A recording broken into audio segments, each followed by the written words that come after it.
Dete nam je rojeno, sin nam je dan.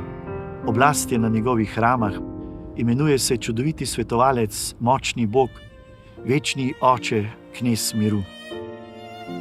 Dragi prebivalci naše domovine, dragi bratje in sestre v Kristusu, če kdaj nam je v tem času potrebno slišati zagotovilo preroka Izaija, da je naš Bog gospodar zgodovine, večni Oče in knez miru. On svojega ljudstva nikoli ne zapusti, čeprav je to nezvesto in sprto med seboj. Leto, ki se počasi izteka, je bilo zaznamovano z mnogimi podrtimi mostovi. Huda vremenska neurja, ki so pustošila po naših krajih, so uničila premnoge domove in podrla veliko mostov. Še naprej se rušijo mostovi med narodi Rusije in Ukrajine, kjer vojni ni videti konca. Mostovi se rušijo tudi med prebivalci Jezusove zgodovinske dežele. Tudi v naši domovini bi si želeli več medsebojnega spoštovanja, več lepih mostov. Zdi se, da tema brezbrižnosti zmaguje, a zaupajmo, že kdaj v zgodovini se je sredi največje teme in zla zaslišala beseda vsemogočnega: glejte, nekaj novega storim, zdaj klije, mar ne opazite.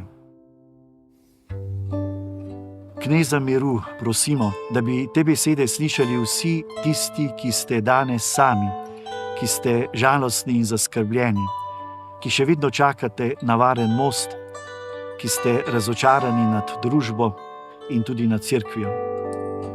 Bog je ob začetku našega časa stopil v naš svet kot otrok, ne ker bi ga človek bil vreden, ampak ker ga je potreboval.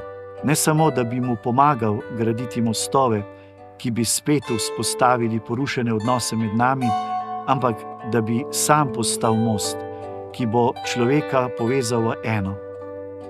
On je most, po katerem z brega odrešene večnosti priteka do nas hrana novega življenja, odpuščanje, mir in ljubezen.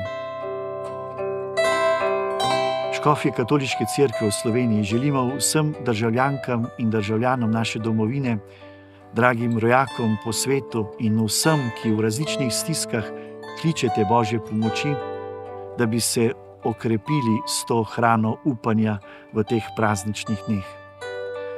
Kristus se je rodil za nas vse. Veselimo se.